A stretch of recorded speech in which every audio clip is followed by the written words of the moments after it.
So I was killing time on Instagram when I came across this account that had been working on this very cool scarab painting. I wanted to make this into a necklace, so I sent her a message asking if I would be able to use her art. And she was more than happy to let me do just that. So if you like this painting, I suggest heading over to her Instagram page. The link will be down in the description. Well, now I need to get to work on it. So the first thing I had to do was resize the artwork down, and I also made it perfectly symmetrical, so I can use parts on either side and it won't really matter. Once I was done, I broke it down into its individual pieces and printed it onto some basically label paper for shipping packages.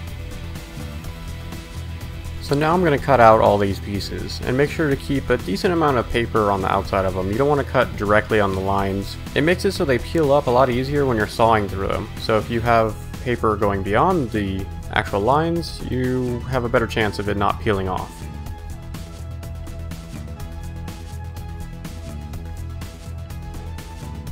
So just take your time cutting everything out, and if you don't have label paper like this, you can use normal printer paper and then spray the back of it with a spray glue, or you can even use a glue stick.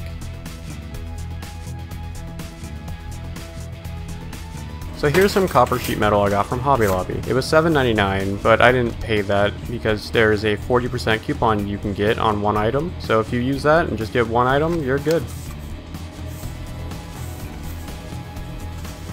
You can also get brass sheet metal there, and this is some from an earlier project of mine. It's a little bit thicker than the copper, so keep that in mind when you work with these. I also have a bunch of miscellaneous wire and other scrap pieces of copper and brass. So now all I have to do is match up the patterns with the proper metals and then stick them to them.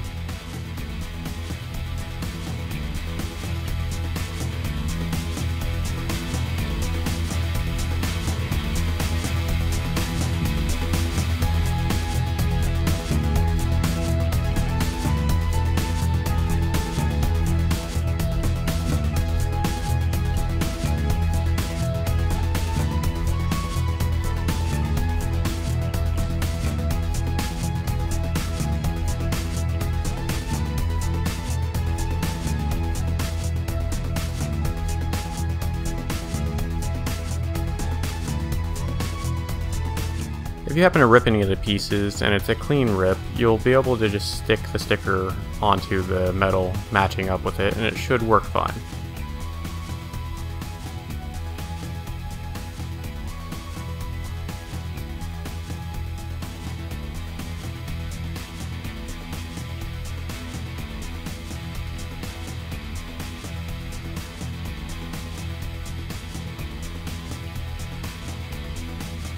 And there we go, everything has all the patterns on it, and now comes the fun part.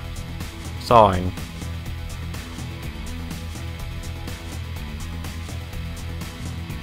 For all the sawing, I'm going to be using these saw blades. They seem to work perfect for this thickness of metal. As for my jeweler saw frames, I have a 3-inch and an 8-inch frame. I barely use the 3-inch frame. I mostly stick with just the 8-inch. It makes it a lot easier to work around larger pieces of metal. And I'll be using Pro Cut lubricant for my saw blades, so I can cut through the metal without them doling out my blades too fast and breaking. So I'll be cutting out this sun piece first.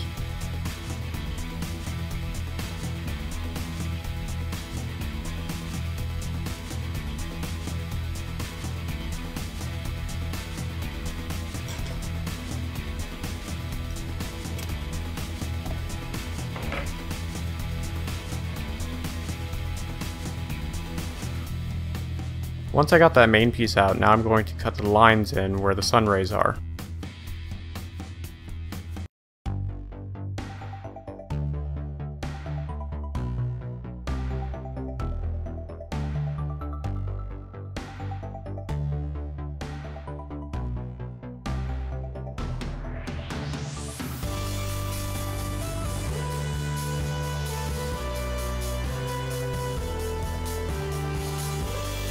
So now I'm cutting out a piece of the wing.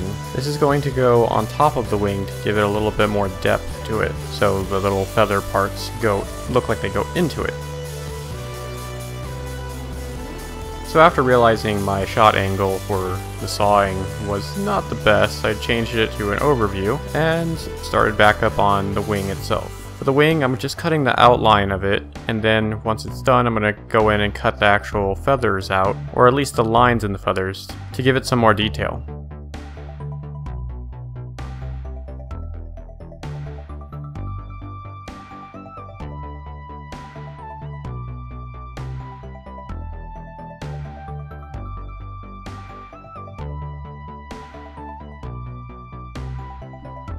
If you're ever working on something like this, and your lines start to disappear on your sticker or on your paper, just go grab a pen and try to draw them back in as best you can.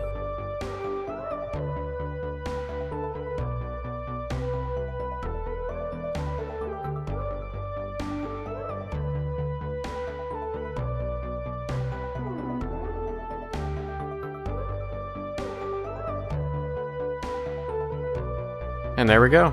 As you can see with this top piece on it, it makes it look three-dimensional.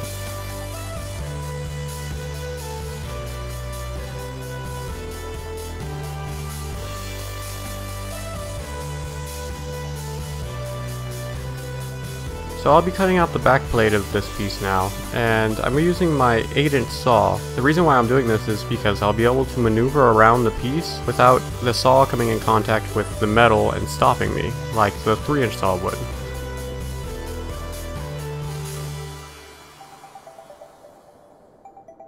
And there we go, one more piece done.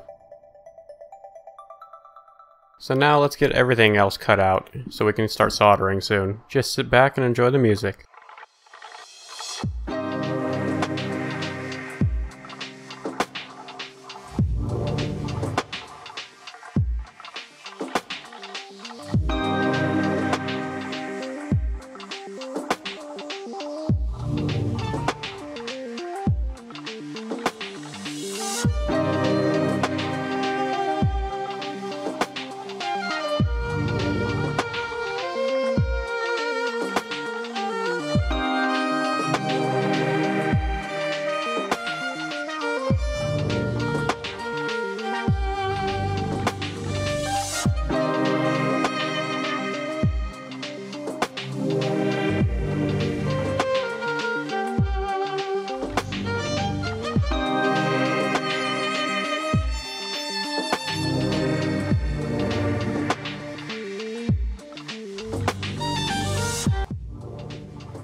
So after about an hour or so of sawing, now we can finally start soldering. I'm going to take the frame for the back plate and put flux all over it, and then place little pieces of silver hard solder.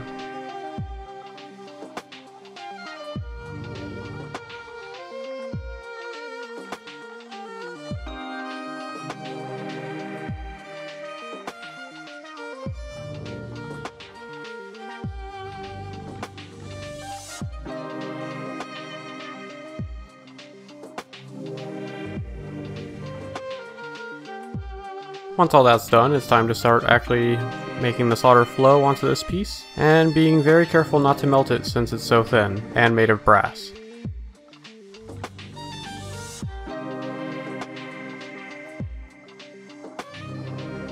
Alright, and now the frame is all done and ready to be soldered onto the back plate. The reason why I didn't just put these on one another and solder it down is I really don't want the silver to be showing on the back plate, and I don't want to have to go through and grind it all off. So by doing it this way, it makes it a lot easier to conceal all the silver.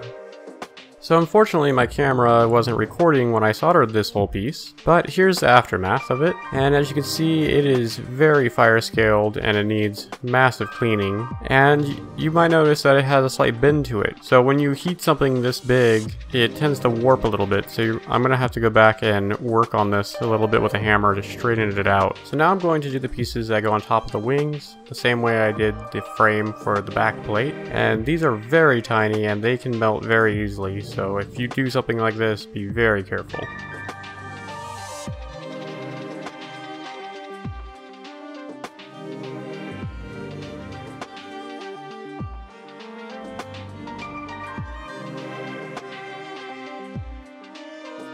And here I'll be doing the same thing with a piece of the beetle's body.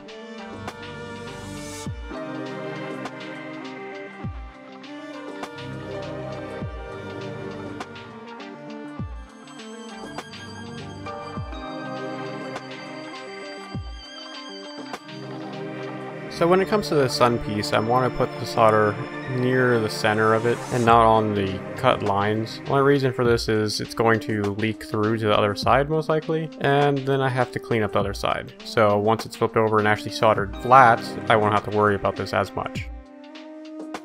So after cleaning off the wings and pickling them for a while, we can finally start to actually put them together. So I'm going to line them up exactly where I want them after putting flux on both pieces, and then solder them in place very carefully, because the smaller these things are, the easier they are to melt. Before I put these in the pickle, I want to show you how the solder shows up on them. If you look along the crease of where the two pieces meet, that's the only point you should be able to see the solder. And it may be a little bit on the outside edge, but all this can be cleaned off very easily. If you were to place solder here, it would be all over the top of the wing also, and that'd be a lot harder to clean off. So this will be the first soldering point of the beetle's body, with these two pieces stacked on top of one another. So sadly I lost the footage of me putting the copper wings onto this piece. So if you see them on it later, that's why.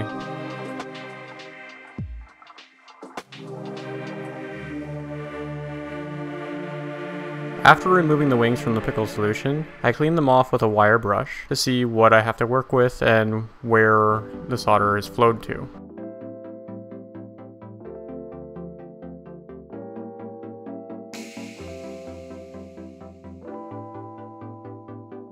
Next, I'm going to use a grinding wheel and a diamond bit to start grinding down the edges of this and shaping it a little bit to make it more organic looking.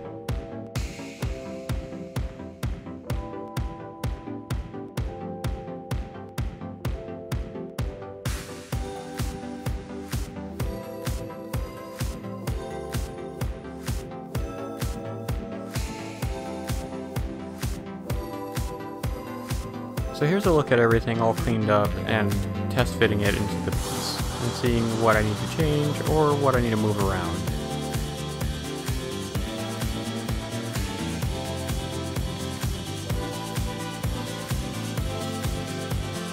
So after referencing the picture and looking at my parts, this isn't going to work. These two pieces will not be able to overlap properly. So I'm going to be putting them into the wing like this. So I'll just be doing the same thing I've been doing before and put solder on the piece I want to put onto the other piece, and then heat it from the bottom this time so to make sure that the solder flows downwards and I don't melt anything on top of this wing.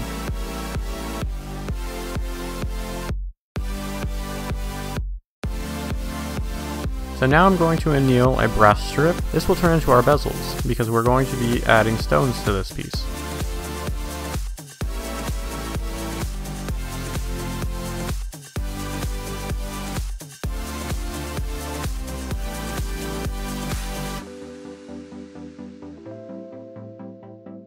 So for this bezel, we're going to be making it just like we would a ring, which I also have a video on, and you can find a link to it in the description below.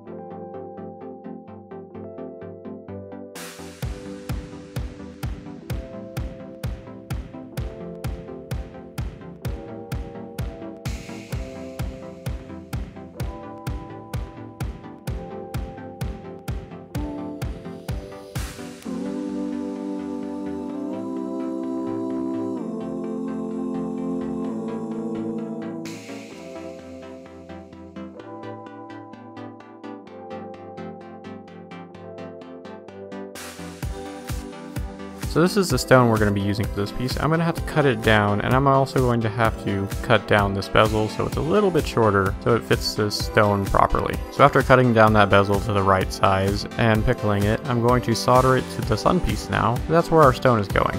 And here's an attached bezel. I'm going to have to go through some of the line work again on this because solder filled in some of them, but other than that it looks pretty good. It just needs to go into pickle and get clean.